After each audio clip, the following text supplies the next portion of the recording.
킬린의 가을이 왔습니다. 그렇죠? 네. 아침 저녁으로 선선한 바람이 불고요.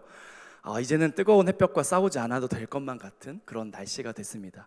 네, 환절기가 되니까 또 아침에 목이 좀 간질간질 하더라고요. 네, 건강 관리 잘 하시고 이 예배 자리 꼭 잘 지키실 수 있도록 하시면 좋겠습니다. 오늘 이 시간에는 용서받지 못할 사람이라는 제목으로 함께 말씀의 은혜를 나누기 원합니다. 오늘 함께 읽은 본문 이 삭개오 이야기는 오직 누가복음에만 기록되어 있는 아주 특별한 이야기입니다. 이제 마태복음, 또 마가복음, 이 누가복음, 이 공관복음이라고 불리는 이 세 복음서는 예수님께서 갈릴리 가버나움 지역에서 출발하셔서 예루살렘을 향하는 여정을 하나의 구성으로 담고 있는 책입니다. 그래서 이 마태복음, 마가복음, 누가복음이 한 중반부에 이르면 예수님께서 예루살렘을 향하여 올라가시는 모습을 볼 수 있습니다. 그 막바지에 이르렀을 때, 이제 그 예루살렘에 거의 다다랐을 때 이제 마지막에 등장하는 이야기들이 있는데요. 이제 마태복음과 마가복음은 그 마지막 이야기로 바디메오 이야기를 소개하고 있습니다. 그 거지였고 소경이었던 바디메오 기억하시죠? 이 바디메오 이야기를 마지막으로 소개하고 예루살렘에 들어가시게 됩니다. 근데 우리가 오늘 읽은 이 누가복음 말씀을 보시면 바디메오 이후에 또 한 가지 이야기를 소개하고 있는데 그것이 바로 오늘 이 삭개오 이야기인 것입니다. 다른 복음서 기자들은 이 삭개오 이야기를 생략했지만 누가는 결코 그냥 지나칠 수 없었던 이야기였던 거예요. 그 오늘 이야기를 함께 살펴보려고 합니다. 이 삭개오 이야기가 누가복음에만 기록되어 있음에도 불구하고 굉장히 유명한 이야기입니다. 제가 어릴 적에 이 삭개오 이야기를 들었는데요. 지금 제가 들고 나온 성경은 개역 개정 번역 성경입니다. 여기에는 돌 무화과 나무라고 이제 기록되어 있지만 우리가 함께 읽은 성경, 그 개역 이전의 성경에 보면 뽕나무라고 되어 있잖아요. 근데 어릴 적에 이 뽕나무라는 단어가 그렇게 재밌었나 봐요. 그냥 이제 뽕나무라고 하니까 괜히 그냥 방구로 뽕 끼는 것 같고 재밌잖아요. 그래서 어린 시절에 그 뽕나무라는 단어 아니면은 그 부자긴 부자인데 난쟁이니까 좀 우습잖아요. 재밌는 캐릭터 같기도 하고 또 나와 같이 키가 작은 사람이니까 친숙했었는지 어떤 이유에서였는지 모르겠지만 이 삭개오 이야기가 굉장히 인상 깊게 남았던 이야기 중에 하나입니다.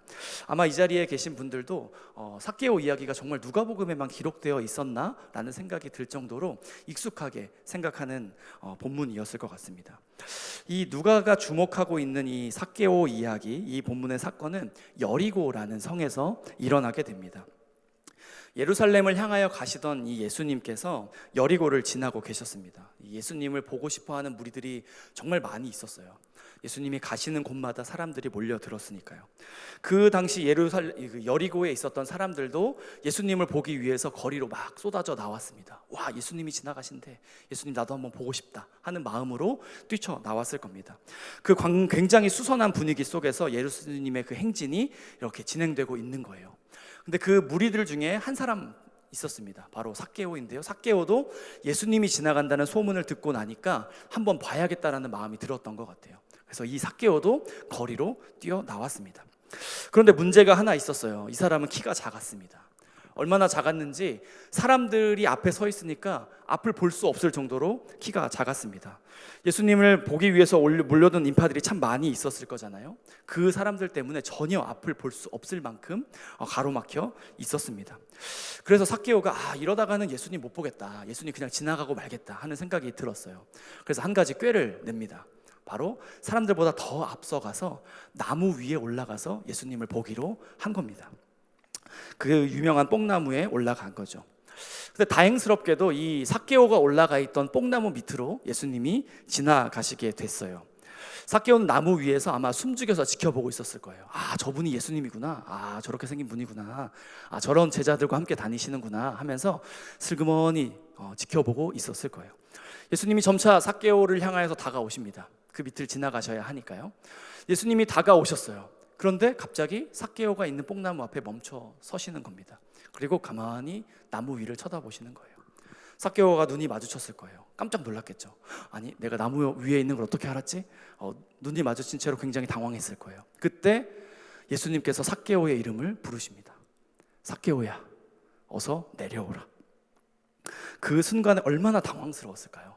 나무 위에 숨어있던 삭개오에게 말씀하시니까 우리 화면을 보시면서 5절 말씀 봉독할 텐데요. 세번역 성경으로 한번 봉독하도록 하겠습니다. 시작. 예수께서 그곳에 이르러서 쳐다보시고 그에게 말씀하셨다. 삭개오야, 어서 내려오너라. 오늘은 내가 내 집에서 묵어야 하겠다. 아멘. 예수님의 말씀이 떨어졌어요. 삭개오가 어떻게 반응했을까요? 고민하지도 않았던 것 같아요. 본문에 보니까 급히 내려왔다고 말하고 있습니다. 예수님의 말씀이 떨어지기가 무섭게 삭개오가 뽕나무 위에서 내려온 거예요. 그리고 아주 흔쾌히, 아주 기꺼운 마음으로 예수님을 맞아들이기로 결정합니다. 예수님께서 이렇게 삭개오의 집으로 향하니까 예수님을 그동안 따라왔던 사람들, 그 무리들이 갑자기 수군거리기 시작합니다. 아니, 지금 예수님이 무슨 생각으로 저 삭개오를 부르시고 저 사람의 집으로 가시는 거지? 예수님, 저 사람이 세리인 거 모르시나?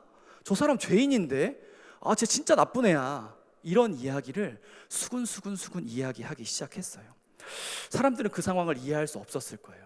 그러면서 왜 도대체 예수님이 저렇게 행동하시는 걸까? 의문을 가졌을 겁니다. 우리 7절 말씀, 그 당시의 상황을 한번 7절 말씀을 세번역 성경으로 함께 봉독하겠습니다. 시작. 그런데 사람들이 이것을 보고서 모두 수군거리며 말하였다. 그가 죄인의 집에 묵으려고 들어갔다. 오늘 본문은 이 사람들의 수군거리는 소리를 아주 점잖게 표현했어요.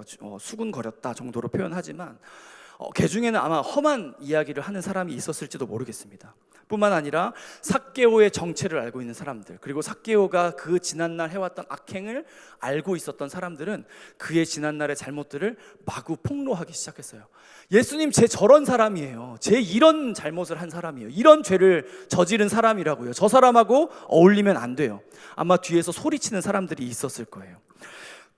그런 사람들은 예수님이 삭개오와 어울리는 것을 원치 않았을 거예요. 그리고 예수님의 그 사역에 삭개오가 끼어드는 것이 너무나 오점이라고 생각했을 겁니다.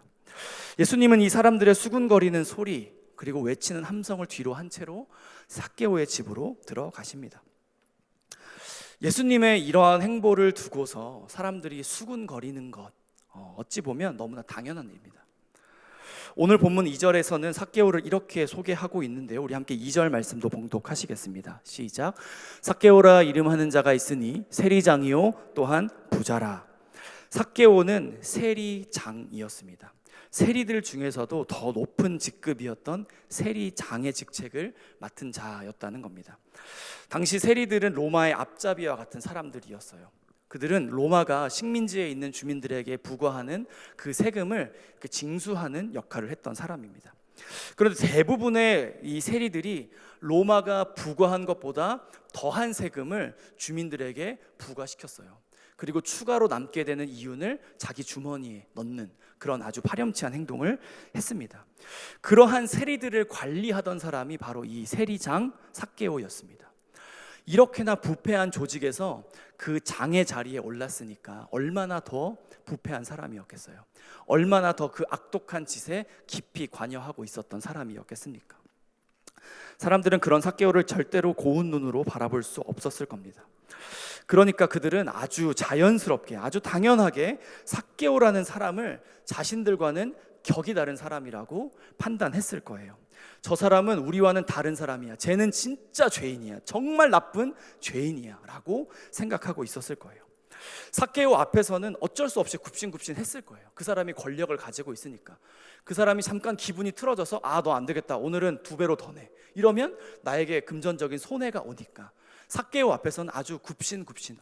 나으리 오늘 기분 좋으시요?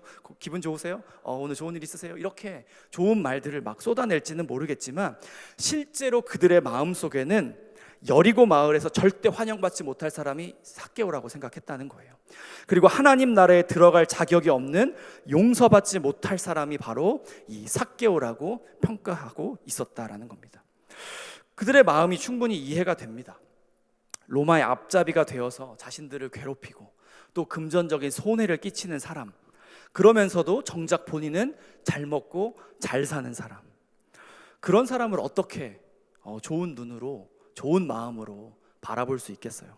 너무나 보기 싫었을 겁니다. 삭개오가 보여주는 이러한 삶은 가난한 자를 도우라는 그 율법의 가치와도 너무나 달라요. 그리고 속여 빼앗지 말라, 이웃을 속여 빼앗지 말라라고 하는 이 율법의 가치와도 전면적으로 반하는 모습이었습니다. 그렇기 때문에 그 누구라도 이 삭개오가 천벌을 받아야 한다고 생각을 했을 겁니다. 그뿐만이 아니에요. 오늘 2절에 보니까 삭개오를 부자였다라고 부연하고 있습니다. 그는 모두가 인정할 만큼 부유했던 사람이에요. 그 재물이 어디로부터 왔는지 분명히 밝히고 있지는 않지만 아마도 정당하지 못한 방식으로 그 재물을 모았을 가능성이 매우 커 보입니다. 그가 어떻게 재물을 모았든지 간에 지금 그가 부자라는 것, 그리고 예수님이 그 부자의 집으로 아주 자발적으로 나서서 향하고 계신다는 이 사실이 사람들에게 굉장히 거리낌이 되는 사실이었어요. 왜냐하면 지금까지 예수님의 가르침 속에 나타난 부자들은 모두 부정적인 이미지를 가지고 있었기 때문입니다. 그들은 하나님을 대신해서 재물을 섬기는 자들이었어요. 또 어떤 한 부자는 병에 쓰러져서 죽어가고 있는 그 거지 나사로를 향하여서 어떠한 자비도 베풀지 않고 오직 나의 배를 채우는 일에만, 호의호식하는 일에만 몰두했던 자라고 소개되고 있습니다. 더군다나 여리고에 당도하시기 직전에 만났던 부자 관리를 향하여서는 부자가 하나님 나라에 들어가는 것이 거의 불가능에 가깝다라고까지 말씀하셨습니다. 어떻게 말씀하셨는지 우리 18장 22절부터 25절의 말씀을 세번역 성경으로 함께 봉독하시겠습니다. 시작. 예수께서 이 말을 들으시고 그에게 말씀하셨다. 내게는 아직도 한 가지 부족한 것이 있다. 내가 가진 것을 다 팔아서 가난한 사람들에게 나누어 주어라. 그리하면 내가 하늘에서 보화를 차지하게 될 것이다. 그리고 와서 나를 따라라. 이 말씀을 듣고서 그는 몹시 근심하였다. 그가 큰 부자이기 때문이었다. 예수께서는 그가 근심에 사로잡힌 것을 보시고 말씀하셨다. 재물을 가진 사람이 하나님 나라에 들어가기는 참으로 어렵다.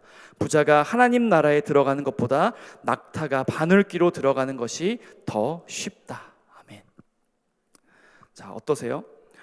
예수님은 어려서부터 율법을 잘 지켜왔다고 말하는 그 부자 관리, 그리고 주님, 제가 율법을 잘 지켰는데 하나님 나라에 들어가고 싶습니다. 어떻게 하면 더 하나님 나라에 잘 들어갈 수 있겠습니까? 의로움을 위해서 묻는 그 부자 관리를 향하여서 재물이 많은 사람은 하나님 나라에 들어가는 것이 어렵다라는 평가를 내리셨다는 거예요. 그렇게 의로운 삶을 살아왔음에도, 그러니까 사람들은, 재물이 많은 사람들은 하나님 나라에서 굉장히 먼 사람이라고 생각할 수밖에 없었습니다. 게다가 청렴하게 모아왔던, 하나님 앞에서 의로운 삶을 살면서 쌓아왔던 재물조차 이렇게 하나님 나라에 들어가지 못하게 하는 걸림돌이 되는데, 부정한 방식으로 쌓아온 재물을 가진 부자, 하나님 나라에 절대 들어갈 수 없는 사람이라고 생각하는 것이 당연하다는 겁니다. 그러니까 이러한 예수님의 가르침을 받았던 사람들의 눈에는 삭개오의 집으로 향하시는 예수님의 그 발걸음이 정말 모순처럼 보일 수밖에 없었던 겁니다. 지금까지 가르침을 모두 부정하는 것만 같은 예수님의 그러한 행보를 사람들은 그냥 가만히 바라볼 수밖에 없었습니다. 그들은 마음속에 이런 생각을 했을 거예요. 예수님이 이제는 좀 권력이 필요하신가? 이제는 예루살렘이 다가왔으니까 조금 돈 있는 사람을 옆에 두셔야 하나? 종교 권력, 종교 지도자들, 그리고 정치 지도자들, 그들과 이제 한판 붙으셔야 되는데 좀 힘 있는 사람, 빽 있는 사람이 뒤에 있어야 조금 한판 해보실만 하다고 생각하신 걸까? 사람들은 이러한 의심이 마음속에서 피어났을 거예요. 그리고 지금 그들의 의심대로 정치와 종교의 중심지였던 예루살렘을 정말 바로 코앞에 두고 있는 상황이다 보니 그들의 의심이 상당히 합리적인 것으로 보이기까지 합니다. 정말 예수님께서 사람들이 의심했던 것처럼 권력을 꽤나 가진 사람을 자신의 휘하에 두고 싶으셨던 걸까요? 아니면 이제 곧 예루살렘에서 정치 지도자들, 종교 지도자들, 그들과 전면전을 벌여야 하니까 좀 재정적으로 든든하게 채워놓고 가려고 하셨던 걸까요? 아니면 지금까지 그토록 강조해 오셨던 사랑의 삶, 겸손의 삶, 나눔의 삶, 이것은 사람들을 그냥 보기 좋게 하기 위해서, 듣기 좋게 하기 위해서 내세우셨던 가치가 그것에 불과했던 걸까요? 정말 예수님은 자신이 가르쳤던 말씀과 정반대되는 행동을 하고 계시는 걸까요?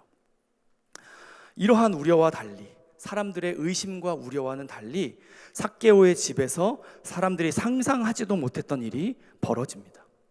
삭개오가 공식적으로 회개를 선언했기 때문입니다. 우리 8절 말씀을 세번역 성경으로 함께 봉독하시겠습니다. 시작.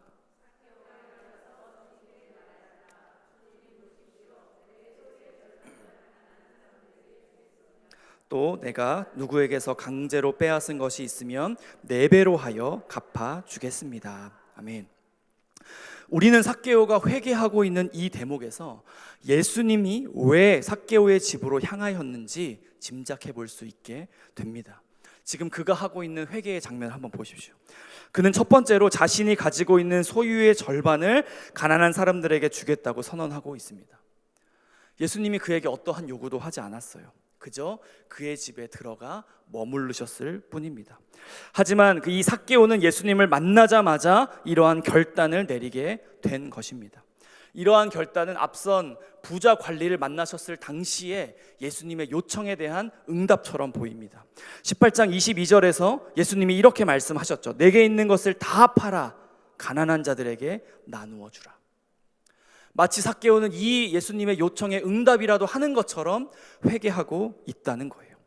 그러니까 삭개오는 예수님께서 앞서 말씀하신 것처럼 부자로서는 재물을 많이 가진 사람으로서는 예수님을 따를 수 없다고 말씀하신 그것을 결정함으로 보여주고 있다는 것입니다. 부자였던 삭개오에게 결코 허락되지 않을 것만 같아 보였던 하나님 나라로 향하는 그 길이 조금씩 열려지는 것처럼 보여지고 있다라는 것입니다. 이어서 삭개오가 하고 있는 두 번째 회개는 이렇습니다. 또 내가 누구에게서 강제로 빼앗은 것이 있으면 4배로 하여 갚아 주겠습니다. 그는 지금 지난날 자신이 저질렀던 잘못들을 고백하는 데에서만 머무르지 않습니다. 제가 예전에는 진짜 잘못했었는데요, 이제 앞으로 하지 않을게요. 이 정도 수준에서 머물지 않았다는 거예요. 그는 한 걸음 더 나아갑니다. 내가 예전에 잘못한 것이 있으면 그 사람에게 4배나 되는 값을 치러서 갚겠습니다. 그 모든 것들을 배상하겠습니다 라고 말하고 있다는 거예요. 이것은 율법이 정하고 있는 기준보다 훨씬 더 높은 수준입니다. 율법이 정한 것보다 더 높은 가치를 가지고 사람들에게 죄값을 치르겠다라고 말한다는 거예요. 이것이 의미하는 것, 내가 완전한 회개를 하고 싶습니다. 완전한 배상을 하고 싶습니다. 나의 지난 죄에서 완전히 벗어나고 싶습니다 라고 고백하는 것과 같다는 겁니다. 삭개오는 이제 속이고 빼앗는 자에서, 약탈하는 자에서 벗어나게 되었다라는 거예요. 예수님을 따르는 자가 되기로 결심했다는 겁니다. 그런데 지금 삭개오가 하고 있는 이 두 번째 회개는 세례 요한의 입을 통해서 세리들에게 주어졌던 가르침과 연결되어 있습니다. 누가복음 3장 12절과 13절 말씀 함께 봉독하시겠습니다. 시작. 세리들도 세례를 받고자 하여 와서 이르되 선생이여 우리는 무엇을 하리이까 하매 이르되 부과된 것 외에는 거두지 말라 하고, 세례 요한은 세리들에게 요구되는 회개에 합당한 삶이 바로 이런 삶이라고 가르쳤습니다. 부과된 것 이외에는 거두지 말라, 속여 빼앗지 말라라고 가르쳤다라는 거예요. 이로써 삭개오의 고백 안에는 그가 세리로서 해야 하는 회개의 모습, 그리고 부자로서 해야 하는 회개의 모습이 동시에 담겨져 있다는 사실을 확인하게 됩니다. 절대로 용서받지 못할 사람으로 여겨졌던 부자 그리고 세리장 삭개오가 자신에게 부과되었던 이 프레임을 완전히 깨뜨리고 나아가는 사람이 되었다라는 겁니다. 삭개오의 이와 같은 변화와 결단, 어떻게 가능했습니까? 바로 예수님께서 그를 찾아오시고 그를 주목하시고 그를 부르시고 그의 집에 머무셨기 때문에 가능했다라는 겁니다. 예수님과의 만남을 통해서 그는 그에게 요구되는 회개에 합당한 자리로 나아갈 수 있게 되었다라는 겁니다. 세리장 그리고 부자, 이 삭개오는 일반적인 사람들의 관점에서 볼 때에도, 그리고 예수님의 가르침의 측면에서 볼 때에도 용서받지 못할 사람이었습니다. 사람들은 그 누구라도 삭개오가 구원받을 만한 자격이 없다고 생각했습니다. 적어도 율법을 지키며 살아온 자신들에게 구원이 더 가까울 것이라고 생각했을 거예요. 적어도 예수님의 말씀을 듣기 위해서, 그 말씀을 가까이 하기 위해서 따라다녔던 자신들, 그 열심히 있는 자신들에게 구원이 주어져야 한다고 생각했을 겁니다. 적어도 이 땅에서 남을 착취하지 않는 사람, 적어도 누군가를 괴롭히지 않는 사람, 그러한 자신들에게 구원이 허락되는 것이 마땅하다고 생각했을 겁니다. 사람들은 여러 가지 이유를 대면서 자신들이 적어도 삭개오보다는, 저 부자 세리장 삭개오보다는 구원받기에 적당한 사람이라고 생각하고 평가했을 것이라는 겁니다. 그러나 예수님은 사람들의 이러한 생각을 완전히 뒤집어 놓고 계신 겁니다.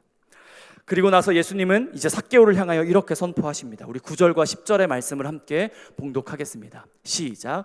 예수께서 이르시되 오늘 구원이 이 집에 이르렀으니 이 사람도 아브라함의 자손이미로다. 인자가 온 것은 잃어버린 자를 찾아 구원하려 함이니라. 아멘. 예수님은 구원의 자격을 엄격하게 따지시고 물으시기 위해서 이 땅에 온 것이 아니라고 말씀하십니다.